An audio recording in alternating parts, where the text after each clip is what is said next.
Hello बच्चों, आप सभी का स्वागत है आज मेरी साइंस की क्लास में। और आज सब हम बिल्कुल एक नए टॉपिक के साथ, और हमारा टॉपिक क्या है, सबसे पहले पाठ का नाम हम स्टार्ट कर लेते हैं। तो ये चैप्टर है आपका 2, रेशों से वस्त्र तक। और इसमें हम आज पढ़ने वाले हैं कि रेशम क्या है, रेशम के कीट का जीवन चक्र क्या है, रेशम का कीट का पालन कैसे किया जाता है, कैसे रेशम को निकालते हैं और क्या क्या रेशम की उपयोगिताएं हैं। तो सबसे पहले ये शुरू करने से पहले आप सामने देखिए, ये आपके सामने 3 तरह के कपड़ों की किस्में रखी हैं। अब आप सोच रहे होंगे कि मैंने ये 3 तरह के कपड़े किस लिए रखे हैं। तो अगर इनको हम छूकर देखें तो आप देखेंगे ये छूने में कपड़ा मोटा है और हाथ से देखने में खुरदरा सा है। इसके बाद ये आता है, ये कपड़ा पतला तो है लेकिन ये चिकना बिल्कुल भी नहीं है। इसके बाद हम बात करते हैं इस कपड़े की, ये तो एकदम ही पतला है और ये बहुत चिकना, और आप देख सकते हैं एकदम मुलायम है। तो इस तरह से कपड़ों की अगर हम बात करें, रेशों की बात करें, तो जो छूने में खुरदरा और मोटा है ये ऊनी रेशों से बना है, और ये बना है आपका सूती रेशों से। तो इसको हम बोलते हैं सूती वस्त्र और इसको बोलते हैं ऊनी वस्त्र। अब बारी आती है इसकी, जो कि बहुत ही मुलायम और चमकीला है, तो इसको हम बोलते हैं रेशमी वस्त्र, क्योंकि ये बना हुआ है रेशम के धागों से। तो इससे पहले की क्लास में बच्चों आपने पढ़ लिया कि ऊनी वस्त्र कैसे बनते हैं, ऊन से बनते हैं जो हमें भेड़ों से प्राप्त होती है। इसके अलावा सूती वस्त्र किस तरह से बनाए जाते हैं, लेकिन अभी तक आपने ये नहीं जाना कि रेशमी वस्त्र कैसे बनाए जाते हैं। तो अगर मैं कहूँ कि रेशमी वस्त्र बनाने के लिए हमें रेशों की जिन ज़रूरत होती है वो हमें रेशम के कीट से प्राप्त होते हैं। तो अब आपके मन में आ रहे होंगे प्रश्न ये कि कीट से रेशम, एक कीट से कैसे हम रेशम के धागे प्राप्त कर सकते हैं। तो ये बात बिल्कुल सही है, क्योंकि रेशम के कीट से ही हम रेशम प्राप्त करते हैं। तो अब आपके मन में हजारों सवाल आ रहे होंगे, क्या इसकी विधि है, रेशम का कीट क्या खाता होगा, कहाँ रहता होगा और किस तरह से हम रेशम प्राप्त करते हैं। तो ये आपके मन में जितने भी प्रश्न आ रहे हैं, इन सभी सवालों के छुपे हैं जवाब हमारे आज के टॉपिक में, हमारे आज के चैप्टर में। तो इन सभी सवालों के जवाब जानने के लिए चलिए हम शुरू करते हैं फिर। तो देखिए, सबसे पहले बारी आती है रेशम के कीट के जीवन के चक्र की। तो इसके लिए सबसे पहले मैं आपको कुछ दिखाना चाहूँगी। पहले तो ये आप वस्त्र की 3 वैरायटी देख लीजिए, ऊनी वस्त्र, सूती वस्त्र और रेशमी वस्त्र। इसके बाद आप देखिए 2 तरह के हमारे रेशम के कीट होते हैं। पहला कीट होता है नर और दूसरा होता है मादा, जिसमें कि आप देख सकते हैं कि मादा रेशम का कीट नर रेशम के कीट के साइज में थोड़ा सा बड़ा है। तो आप देख सकते हैं कि जब मादा रेशम की कीट है ये साइज में बड़ी होती है और अंडे देने का काम इसी कीट का होता है, यानी कि मादा रेशम कीट का। अब हम बात करते हैं इनके जीवन चक्र की। आप देखिए आपके सामने ये 6 अवस्थाएं दी हुई हैं। तो सबसे पहले बात आती है आपकी एग स्टेज बोलते हैं जिसको। इसमें इस तरह से पत्ती होती है, इनको पाला जाता है। रेशम के कीड़ों को हम किस पे पालते हैं, इनको पालते हैं हम सहतूत की पत्तियों पर। और इसके अलावा ओक है, अरंडी है, तरह तरह के पेड़ हो सकते हैं। और जो रेशम का कीट जिस पत्ती पर पाला जाएगा, जो जिन तरह की पत्तियों को खाएगा, उसकी सिल्क की जो क्वालिटी होगी, वैरायटी, उसी के अनुसार होगी। तो हम यहाँ बात कर रहे हैं मलबरी लीव्स यानी सहतूत की पत्ती पे। तो सबसे पहले मादा कीट आती है और इस पर सैकड़ों की संख्या में, आप देख रहे हैं ये डॉट डॉट दिखाई दे रहा, सैकड़ों की संख्या में अंडे देती है और वो पत्ती के निचले हिस्से पे देती है। कहाँ देती है, पत्ती के निचले पोर्शन पे। और इस तरह से खूब सारे अंडे आ जाते हैं। और इसके बाद क्या होता है, अंडों से निकलते हैं, ये आप देख सकते हैं वर्म लाइक स्ट्रक्चर लिखा है। वर्म मतलब इस तरह से ही चलते हैं, कैटरपिलर की तरह। तो इनको हम बोलते हैं लार्वा या फिर कैटरपिलर, और इनको हम इल्ली भी बोल सकते हैं। तो इस तरह से ये जैसे ही निकलता है, ये क्या खाना चाहता है, हरी हरी पत्तियाँ। तो इसको ज़रूरत होती है हरी पत्तियों की, यानी कि शहतूत की पत्तियों को वो खाना शुरू कर देता है। इस तरह से 4 से 6 हफ्ते बीतते हैं। तो जैसे ही ये समय बीतता है, ये अपनी अगली अवस्था में प्रवेश करने के लिए बिल्कुल तैयार हो जाता है और इसका साइज हो जाता है बड़ा, करीब 4 इंच तक इसका साइज बड़ा हो जाता है। और इस बीच में ये अपनी बार बार स्किन को चेंज करता है। कितनी बार करता है, 4 बार करता है। जिस तरह से आपने सुना होगा स्नेक्स, जो सांप होते हैं उसमें अपनी केचली बदलते हैं, बस वही समझिए। इस तरह से ये भी 4 बार अपनी स्किन को शेड करते हैं, यानी कि चेंज करते हैं। उसके बाद इसकी अगली अवस्था आती है रेस्टिंग।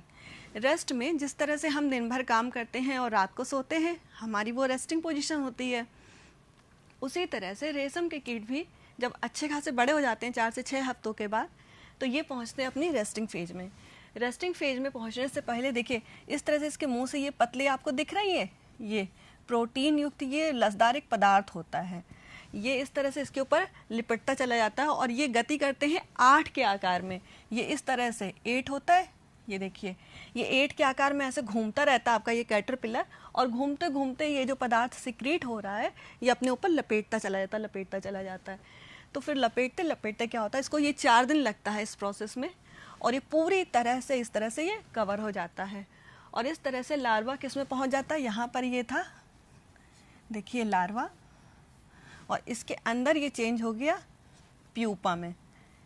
तो इस तरह से प्यूपा युक्त गोल अंडाकार, ठीक है, रेशम के पदार्थ की संरचनाएं जो होती हैं इनको हम बोलते हैं कोकून। क्या बोलते हैं इसको, हम कोकून बोलते हैं।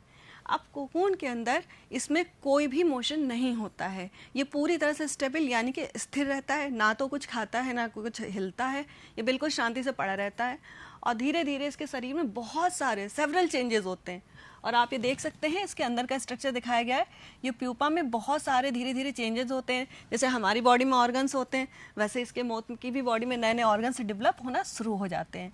तो यहाँ पे क्या होता है, ये है इसकी डेवलपिंग कंडीशन, यानी कि इसके अंदर के शरीर का विकास हो रहा है, और धीरे धीरे इसके अंदर ये वयस्क कीट पूरी तरह से बनकर तैयार हो जाता है। और फिर ये आप देख रहे हैं यहाँ से ये इसको काट के बाहर निकला और ये हमारा वयस्क कीट बाहर आ गया। तो ये है इस तरह से इसका पूरा जीवन चक्र। अब मैं आपको इसकी एक क्रियाविधि, एक अच्छी सी बहुत अच्छी गतिविधि या बता सकते हैं या गेम बता सकते हैं, मैं आप बताती हूँ आपको।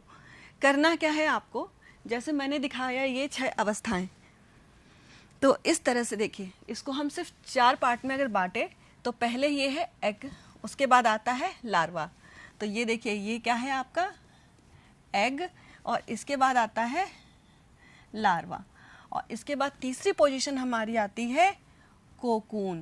क्या आती है आपकी, कोकून। और सबसे लास्ट में हमारी आती है एडल्ट मोथ। तो इस तरह से हमारे ये कीट की जीवन चक्र की 4 अवस्थाएं। तो आपको इन चारों के पिक्चर बना लेने हैं, कागज में उसको कलर करना है, और फिर गत्ते के टुकड़े लेने हैं और उस पर चिपका के और उसको अलग अलग टुकड़े काट के रख लेने हैं। अब आपके छोटे भाई बहन हो घर में या कोई भी हो, या आप अकेले भी, इनको सेट करिए एक प्रॉपर क्रम में, और हर क्रम पे पहुंच के आपको उसकी विशेषताओं के बारे में बताना है या उस स्टेज पे पहुंच के उसमें क्या चेंज हुए। तो इस तरह से क्या होगा कि आप जब उनको सेट करेंगे एक एक प्रॉपर पूरी साइकिल में, तो धीरे धीरे आप भी सीखेंगे और आपके छोटे भाई बहन भी सीखेंगे। तो ये आपके लिए एक गेम भी हो जाएगा और एक सीखने के लिए बहुत अच्छी गतिविधि भी हो जाएगी। तो आपको इसको घर में बनाना है और इसकी प्रैक्टिस करनी है। तो अब मैं आपको यही चीज़ मैं आपको दिखाती हूँ प्रैक्टिकल करके।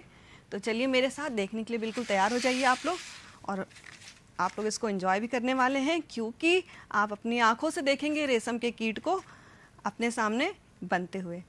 तो चलिए देखिए, अब आप देख रहे होंगे कि आपके सामने एक यहाँ पर हरे रंग की पत्ती है और इस पर काफ़ी गोल सी संरचना दिख रही है।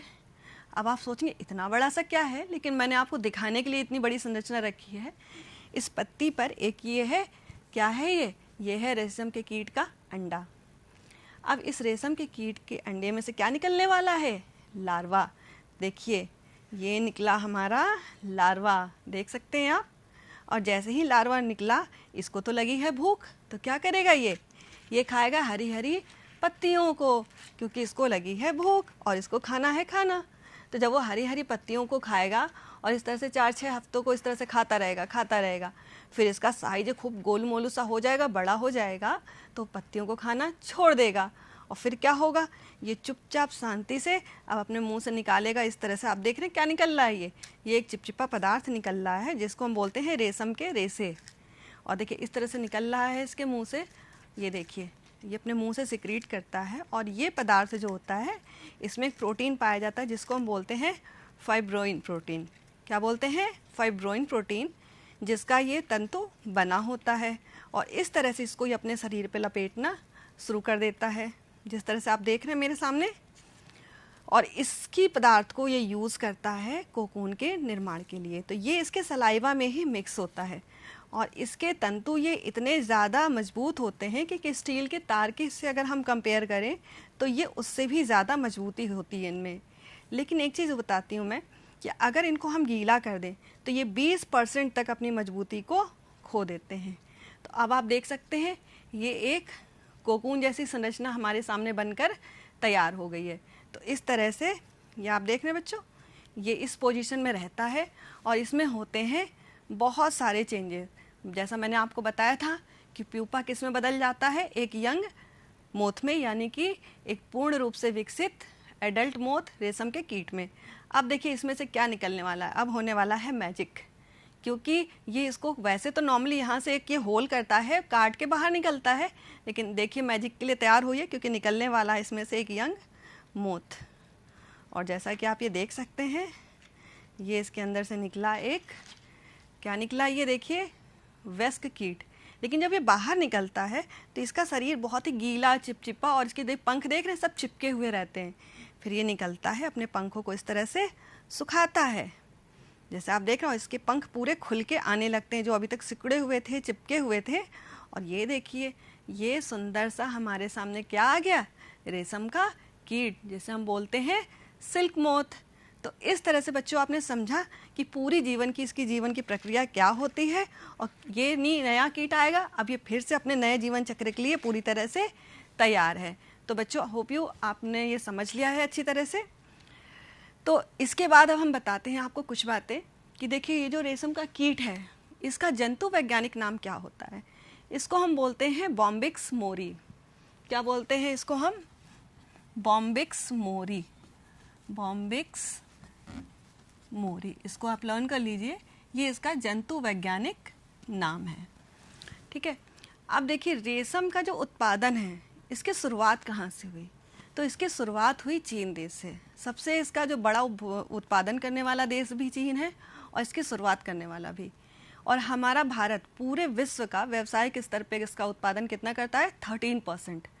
भारत से 13% रेशम का उत्पादन किया जाता है।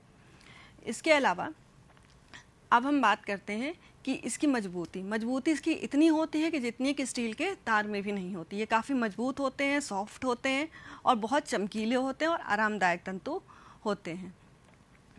अब इसमें जो पाया गया, जो इसने लसदार पदार्थ निकाला, उसमें सबसे इम्पॉर्टेंट बात है कौन सा प्रोटीन पाया जाता है। तो उसमें जो पाया जाता है प्रोटीन वो होता है फाइब्रोइन, FIBROIN। ये प्रोटीन बहुत इंपॉर्टेंट है, इसको लर्न कर लीजिए। तो इस प्रोटीन की हेल्प से यही प्रोटीन पाया जाता है जो चिपचिपा होता है पदार्थ, उसको भी हम बोलते हैं, उसको हम बोलते हैं सेरीसिन। सेरीसिन ये एक पदार्थ होता है जो बिल्कुल गम की तरह होता है, बहुत ही चिपचिपा सा होता है। तो देखिए पाया जाने वाला जो प्रोटीन है उसको हम बोलते हैं फाइब्रोइन, और जो उसमें चिपचिपा गम जैसा पदार्थ है उसको हम बोलते हैं सेरीसिन। तो देखिए इस तरह से बच्चों आपने देखा। अब बात आती है रेशम के कीट की पालन की। तो चलिए आगे बढ़ते हैं। रेशम के कीट के पालन को हम क्या कहते हैं? सेरीकल्चर। ये जैसा आप देख सकते हैं, रेशम के कीट के पालन को हम कहते हैं सेरीकल्चर। और असम और झारखंड यहाँ के किसानों का तो ये मुख्यतः व्यवसाय ही है कि वो रेशम के कीट को अपने व्यवसाय की तरह लेते हैं। और इसके अलावा कर्नाटक में ये सबसे बड़ा केंद्र है रेशम के उत्पादन का। और उसके अलावा बंगलुरु है, मैसूर है, यहाँ पर सबसे ज़्यादा सेरीकल्चर केंद्र हैं। तो देखिए इसकी क्या प्रोसेस है, हम लोग इसको स्टेप बाय स्टेप देख लेते हैं। देखिए जैसा कि पहले आप ये देख रहे हैं लार्वा निकला, ये क्या है? इसकी ये लार्वा स्टेज है, मैं आपको जैसा बता चुकी हूँ अभी। अब ये लार्वा निकला तो होता क्या है कि इसमें दो लोगों का रोल है। लार्वा निकलने से पहले जो एक किसान होते हैं वो सहतूत की खेती करते हैं, क्योंकि इनको चाहिए जो पत्ते खाते हैं वो सहतूत के होते हैं या अरंडी है, जो भी है। तो जो भी पौधा चाहिए उसकी पहले उपलब्धता होनी चाहिए। तो इसके लिए किसान क्या करते हैं कि वो सैपलिंग यानी छोटे छोटे पौधे लेके आते हैं, उसको लगाते हैं और 6 महीने का वक्त लगता है। जब पूरी तरह से ग्रोथ हो जाती है पेड़ों की, फिर ये क्या करते हैं कि मादा कीट उस पर पालते हैं, इसके नर मादा कीट। और जैसे ही मादा कीट उस पर अपने अंडे देती है, उसको वो पेपर ले लेते हैं या फिर सूती जो होता है कपड़ा, उसकी पतली पतली पट्टियाँ बनाते हैं और धीरे से अंडों को उस पर झाड़ के निकाल लेते हैं। उसके बाद उसको वो बेचते हैं। ये उनका बिजनेस होता है कि वो अंडों को बेचते हैं, यानी लार्वा निकलने का इंतज़ार नहीं करते और इन अंडों को किसको बेचते हैं? कीट पालकों को। फिर कीट पालक उन अंडों को खरीदते हैं, लेकर जाते हैं और उसको फिर कीट पालक गृह में रखते हैं। अब आप सोचोगे घर में क्यों नहीं रख लेते? क्योंकि घर का जो हमारा टेम्परेचर होता है वो उनके लायक परफेक्ट नहीं होता, उनको एक आइडियल टेम्परेचर चाहिए होता है। तो सही ताप और सही नमी, ये जब सही होगा, बिल्कुल परफेक्ट होगी कंडीशन, तभी इन अंडों में से लार्वा बाहर आएंगे। और जो कीट पालक होते हैं वो चाहते हैं कि ज़्यादा से ज़्यादा अंडों में से लार्वा बाहर आ जाए। तो फिर क्या होता है, धीरे धीरे इंतज़ार करते हैं और जैसे ही लार्वा बाहर आते हैं, इनके लिए चाहिए होती हरी पत्तियाँ। तो इस तरह से आप देख रहे हैं ये बांस की छोटी छोटी ट्रे जैसी दिख रही है ये, तो इनमें वो पत्तियों को सजा देते हैं और पत्तियों को सजा के उसके ऊपर उन लार्वा को रख दिया जाता है। लेकिन इन देख रहे होंगे जो डलिया टाइप की जो ट्रे जैसी दिख रही है, इसके अंदर ये इस तरह से स्पाइरल संरचना होती है इस तरह से, और हर जगह ये इस तरह से रख दिए जाते हैं कैटरपिलर, हर एक इस तरह से आप देख रहे हैं गैप में। फिर क्या होता है, 25-30 दिनों तक ये खाता है पत्तियों को। उसके बाद ये धीरे धीरे इनसे ये बाहर निकलने की कोशिश करता है, और जब ये बाहर निकलने की कोशिश करता है तो किसान जो होते हैं, वो जो पालक होते हैं, वो समझ जाते हैं कि इसको अब कोकून बनाना है। तो क्या करते हैं, वो छोटी छोटी सी पेड़ की टहनियाँ होती हैं उसको अंदर डाल देते हैं। तो जैसे ही जब वो डालते हैं तो धीरे धीरे जो कीट होता है आपका, जो कैटरपिलर, वो उस पर आके चिपक जाता है और आके अपने मुंह से, जैसा मैंने आपको पहले ही बताया था कि रेशम के लिए जो क्या प्रोटीन चाहिए होता है, फाइब्रोइन चाहिए होता है, उस पदार्थ से युक्त अपना सलाइवा उसके चारों ओर धीरे धीरे पतले रेशे से निकाल के अपने आप को कवर करने लगते हैं।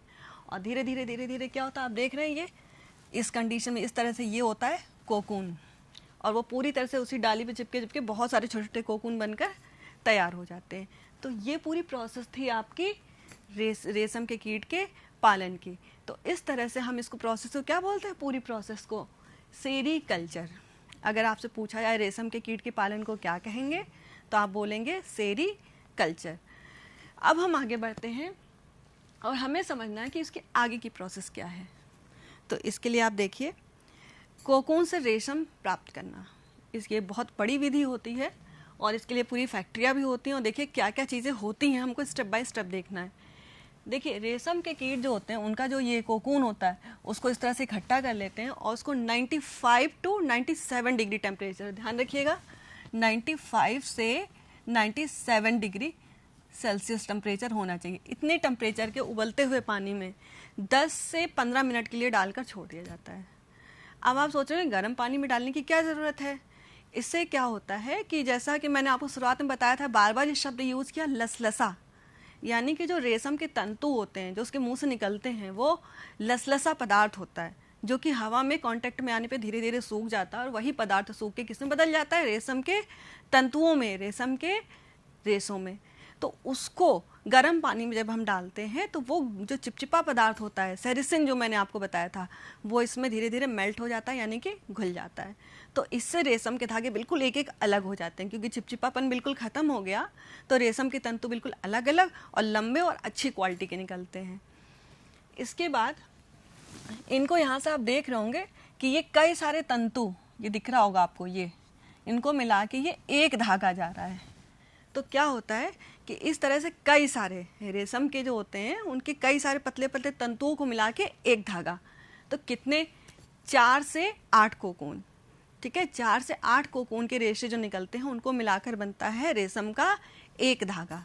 ठीक है, इस प्रोसेस को हम क्या बोलते हैं, रीलिंग, जिसमें कि हम कोकून से बनाते हैं रेशम का धागा। इस पूरी प्रोसेस को कहा जाता है रीलिंग। अब आप सोच रहे होंगे कि ये गर्म पानी में डालने की क्या ज़रूरत थी। मैंने तो आपको एक चीज़ बताई थी कि अपने आप ही कोकून से बाहर आ जाता है रेशम का कीट, तो उसको क्या ज़रूरत है कि हम पूरा उसको गर्म पानी में डालें। और इससे क्या होगा, गर्म पानी में डालने से प्यूपा उसकी मौत हो जाएगी। क्यों, उसका एडल्ट कीट तो बाहर ही नहीं निकला, वो तो इसके अंदर बंद है ना। तो आप सोच रहे हैं क्या हम इंतज़ार नहीं कर सकते थे। तो ऐसा इसलिए करना पड़ता है, आप ध्यान दीजिएगा, क्योंकि अगर वो छेद करके बाहर निकलेगा तो उससे जो प्राप्त तंतु होंगे, जो रेशे होंगे, वो हमें टूटे हुए मिलेंगे। तो इससे जो प्राप्त रेशम होगी वो काफ़ी कमज़ोर होगी और उसकी क्वालिटी भी काफ़ी निम्न स्तर की होगी। इसके अलावा एक चीज़ और है कि अगर हम इसके परिपक्व होने का इंतज़ार करते हैं तो कुछ इसमें एंजाइम्स की क्रियाएं होती हैं ऊपर, तो उससे जो इसकी क्वालिटी होती है वो काफ़ी हद तक चेंज हो जाती है। ये रफ़ हो जाता है पहले से कंपेयर करने पे, थोड़ा चिकना भी कम हो जाएगा, मुलायम भी कम हो जाएगा, मतलब हर तरह से इसकी क्वालिटी काफ़ी निम्न हो जाती है। तो इसलिए हमको क्योंकि अच्छी क्वालिटी की सिल्क चाहिए होती है, तो इसका ये इंतज़ार ना करके उसको पहले ही परिपक्व होने से उसको पहले ही स्टेज में उसको प्यूपा सहित गर्म पानी में उसको बॉईल कर दिया जाता है, तो उससे इस कीट की मौत हो जाती है, लेकिन क्वालिटी बहुत अच्छी मिलती है। लेकिन अब इस चीज़ के लिए देखिए आप कि कीड़े की मौत हो रही है। अब आप सोचेंगे जब सारे कीड़े इस तरह से मार दिए जा रहे हैं अगर हमको प्यूपा ही स्टेज में, तो फिर नए कीट कहाँ से मिलेंगे, आगे रेशम कहाँ मिलेगा? भाई सब बना डाला अच्छी क्वालिटी के लिए, लेकिन ज़रूरत तो और है। तो इसके लिए देखिए 1%, ओके, 1% प्यूपा को छोड़ दिया जाता है कोकून में, ताकि वो अपने आप नेचुरली वेस्कीड बने और बाहर निकले। वो 1% छोड़ दिया जाता है ताकि वो अपना आगे का जीवन चक्र शुरू कर सके। बाकी के जितने भी हैं उनको इस विधि से निकाल दिया जाता है, 1% को छोड़ दिया जाता है। इसके अलावा एक कोकून से 300 से 900 मीटर लंबा धागा हमको प्राप्त होता है, 300 से 900 मीटर। और आप सोच रहे होंगे कि कितने कोकून से हमको कितना रेशम मिल जाता है।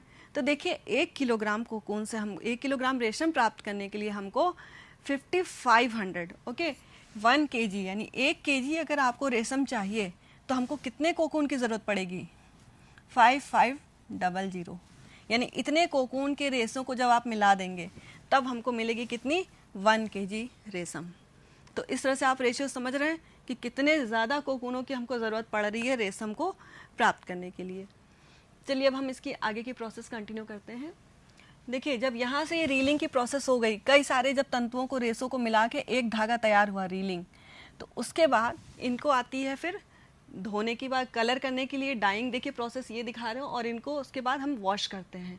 तो डाइंग प्रोसेस आप समझते होंगे, कलर करना, इसकी लच्छियाँ बना दी जाती हैं, फिर इनको मनचाहे अलग अलग रंगों में कलर कर दिया जाता है, और फिर ये मेन प्रोसेस इंपॉर्टेंट है वॉशिंग की, यानी कि धोना इनको। अब आप सोचेंगे कपड़े हैं क्या है, क्यों उनको धुला जा रहा है, धुलने की ऐसी क्या ज़रूरत पड़ गई? देखिए जैसा कि लसलसा पदार्थ है, सेरिसिन मैंने बताया था, क्योंकि ये चिपचिपा होता है, पूरी तरह से नहीं क्लीन होता है, तो इसलिए इसको गर्म पानी के बजाय उसके बाद इसको सर्फ वाले पानी में धुला जाता है। तो इससे ये पूरी तरह से एकदम क्लीन, एकदम साफ़ सुथरे पतले पतले लंबे तंतु, और इसकी चमक भी बढ़ जाती है। और इसके अलावा एक इम्पॉर्टेंट बात है कि अगर पूरे हम बात करें रेशे की, रेशम के जितने भी तंतु हैं, हमको जितना मिला रेशम, उसमें ये जो चिपचिपा पदार्थ है, जो गम वाला पदार्थ है, ये हम पूरा वॉश कर देते हैं तो उसका 1/3 यानी 1/3 हिस्से तक का वेट जो है वो कम हो जाता है। इसके बाद इसको निकालते हैं और इस तरह से देखिए सुखाया जाता है इनको। इसके बाद इनकी अलग अलग लच्छियाँ बना के इस तरह से तैयार कर देते हैं। उसके बाद इनको अलग अलग मशीनों पे इस तरह से लपेटा जाता है, और फिर ये प्रोसेस आती है जो बुनकरों के पास जाता है। ये बड़े बड़े रील होते हैं जिस पे इनको लपेट दिया जाता है, ये मशीनों से किया जाता है। इसके बाद यही पहुंचता है बुनकरों के पास। तो बुनकर क्या करते हैं, इसको अलग अलग डिज़ाइन में आपने देखी होंगी, इसके बाद अलग अलग साड़ियाँ हैं और तरह तरह की ड्रेसें बन के आजकल तैयार हो रही हैं। तो बुनकर उनको मनचाहे ड्रेसों में, मनचाहे तरीके से कपड़ों में उसको बिनकर तैयार कर देते हैं। तो ये तो प्रोसेस आपने पूरी समझ ली। अब देखिए इसको हम अगर एक चार्ट के थ्रू अगर समझना चाहें तो देखिए, ये देखिए इस तरह से दिया मोथ ने एग, यानी कीट ने इस तरह से अंडे दिए। उसके बाद क्या होता है, एग में से क्या होते हैं, निकलते हैं ये सिल्क लार्वा, जिससे आप देख रहे हैं। और ये दो प्रोसेस में एक साथ कंबाइन करके बताने वाली हूँ। ये तो इसकी प्रोसेस हुई, देखिए यहाँ से मोथ ने पेयरिंग की, पेयर करके अंडे दिए, अंडे करके निकले लार्वा, ये इधर से चल रहा है। अब हम बात करते हैं इधर से। इधर किसान, देखिए लिखा है फार्मर्स। फार्मर्स क्या कर रहे हैं, मलबरी सैपलिंग मतलब छोटे छोटे पौधों को ला रहे हैं, प्लांट लगा रहे हैं, और उनके अपने प्लांट्स भी आके यहाँ तक तैयार हो गए हैं। दोनों तरफ से हो गया, लार्वा आके उनकी पत्तों पे बैठ गया और उसको खाने लगे। उसके बाद आप ये देख रहे हैं, इसको बोलते हैं स्पिन सिल्क कर रहे हैं, यानी कि ये अपने चारों ओर वही मुंह से लसलसा पदार्थ से प्रोटीन युक्त है उसको निकाल के अपने चारों ओर इस तरह से अपने आप को कवर कर रहा है। ये दिख रहा है इस तरह से, और धीरे धीरे धीरे धीरे किस में बदल जाएगा, ये बदल जाएगा, ये देखिए ये क्या है, कोकून। तो प्यूपा युक्त गोल अंडाकार संरचनाएं क्या कहलाती हैं, कोकून। अब इसकी आगे की प्रोसेस शुरू होती है जो मैंने अभी आपको पीछे बताई थी कि ये रीलर्स होते हैं। रीलर्स का काम क्या होता है कि कोकून से रेशम के धागों को प्राप्त करना, ये जो बीच में पूरी प्रोसेस है। इसके बाद आते हैं, इसको बुनकर आते हैं, तो ये सब आप चीज़ें पढ़ चुके हैं। इसके बाद हम बात करते हैं रेशम की किस्में। देखिए रेशम की किस्मों में हम बात करें तो आता है तसर रेशम जिसका कलर होता है तांबा, मूंगा रेशम सुनहरा पीला, कोसा रेशम हल्का भूरा रंग, एरी रेशम जिसको अहिंसा सिल्क बोलते हैं, ये वुडी वाइट होता है, और फिर मलबरी रेशम जो सफ़ेद। देखिए ये सारे पॉइंट है जो मैं आपको बता चुकी हूँ और ये वही सारी चीज़ें हैं। इसके अलावा देखिए भारत का विश्व का दूसरा सबसे बड़ा रेशम उत्पादक देश है और ये सारी चीज़ें देखिए फटाफट। भारत में कर्नाटक में रेशम का सबसे ज़्यादा उत्पादन होता है और भारत के प्रमुख सेरिकल्चर केंद्र कर्नाटक के मैसूर तथा बंगलुरु में है। इसके अतिरिक्त आंध्र प्रदेश, तमिलनाडु, पश्चिम बंगाल, जम्मू कश्मीर तथा असम में भी रेशम का उत्पादन होता है। और उत्तराखंड के अलावा असम, झारखंड, ये सारे स्थान हैं जहाँ पर रेशम के कीट का पालन किया जाता है और रेशम का उत्पादन किया जाता है। तो ये सारी चीज़ें आपने पढ़ी, लेकिन अब बात आती है कि हम इसकी उपयोगिता क्या है, हमें जो भी रेशम मिला। तो देखिए एक तो साड़ी, शेरवानी, ये सब ड्रेसें जो बनाई जाती हैं, इसके अलावा आजकल आर्टिफिशियल रेशम भी काफ़ी चलन में है। तो उससे क्या होता है, पैरासूट हुआ और इसके बुलेट प्रूफ कपड़े हैं, ये सब भी आजकल रेशम के धागों से बनाया जाता है क्योंकि ये काफ़ी मजबूत होते हैं। तो मैंने जैसे एक बात करी आर्टिफिशियल सिल्क। देखिए आर्टिफिशियल सिल्क क्या होता है कि ये प्लांट के सेलुलोज से, अब आजकल जैसे बैम्बू प्लांट है, बांस का पेड़ है, तो इन प्लांट के सेलुलोज से भी सिल्क बनाया जाता है, जैसे हम क्या बोलते हैं आर्टिफिशियल सिल्क। और इसको आजकल हम यूज़ करते हैं, लेकिन आप पहचानो कैसे आर्टिफिशियल सिल्क है या ओरिजिनल सिल्क है। तो हम इसको पहचान सकते हैं अगर उनको हम जलाएं, उनके तंतुओं को। तो देखिए आर्टिफिशियल सिल्क जल के सिकुड़ जाएगा और उसमें गंदी सी बहुत तीखड़ स्मेल आएगी, और जब ओरिजिनल सिल्क होगा वो पूरी तरह से जलेगा और एक उसमें अच्छी स्मेल आएगी। तो ये पहचान है ओरिजिनल और आर्टिफिशियल सिल्क की। फिर मैंने एक बात करी थी आपसे, देखिए ये एरी सिल्क की। इसमें एरी सिल्क को मैंने बोला था कि ये अहिंसा सिल्क होता है। देखिए ये एक वर्ड, ये मैं आपको बताना चाहूँगी कि ये ऐसा सिल्क है जिसमें हम कीड़ों को मारते नहीं हैं, उनका नेचुरली वेट करते हैं कि वो अपने आप बाहर आए। तो इस तरह से क्या होगा, जो प्राप्त सिल्क होगा उसमें हम किसी कीड़े की उसमें मौत नहीं होगी, तो इसलिए इसको अहिंसा सिल्क बोलते हैं। हाँ, क्वालिटी ज़रूर इसकी थोड़ा निम्न स्तर की आती है। तो इस तरह से बच्चों आपने देखा कि क्या होता है सिल्क और क्या होती है उसकी उपयोगिता। अब हम बारी आती है आपकी मैसेज ऑफ द डे की। तो आज का मैसेज ऑफ द डे है रिस्पेक्ट योर पेरेंट्स, अपने माता पिता का सम्मान कीजिए। तो जैसा आप देख सकते हैं कि 4-5 अवस्थाएं मैंने दिखाई हैं। जिस तरह से आपने पढ़ा कि रेशम के कीट का जीवन चक्र होता है, उसी तरह से हमारे भी जीवन का ये जीवन चक्र है कि पहले आप छोटे होते हैं, एक अवस्था आती है, फिर आप बालक होते हैं, उसके बाद आपकी तीसरी अवस्था आती है जब आप थोड़े यंग हो जाते हैं, फिर ये आपकी मिडिल स्टेज आती है और उसके लास्ट में आपकी 5वीं अवस्था आती है ओल्ड एज, जब आप वृद्धावस्था में जाते हैं। तो इस तरह से क्या होता है, अगर इसका भी हम उल्टा करके देखें तो ये हमारा ये जीवन चक्र इस तरह से चलता रहता है। तो ये वाली अवस्था और ये वाली अवस्था एक तरह से सेम है। तो आपको समझना है कि जिस तरह से आप छोटे होते हैं, पेरेंट्स आपकी सारी बातें ध्यान से सुनते हैं, चाहे आपकी बात सेंस की हो या बिना सेंस की हो, हमारी बात को बहुत ध्यान से सुनते हैं। वही काम हमें करना है। जब हमारे पेरेंट्स बूढ़े होते हैं तब हमारी जिम्मेदारी है हम उनकी बातों को ध्यान से सुने और जिस तरह से उन्होंने हमारी देखभाल की, हम भी उनकी उसी तरह से पूरी देखभाल करें। तो इस तरह से बच्चों आपने आज समझा कि रेशम क्या है और उसकी क्या उपयोगिता है और क्या उसका जीवन चक्र है, और इसके अलावा आपने ये मैसेज भी देखा। तो इसी तरह से अब आप घर पे रहिए, सुरक्षित रहिए, पढ़ते रहिए, और हम लोग मिलते हैं अपनी अगली क्लास में। तब तक के लिए best of luck. Thank you.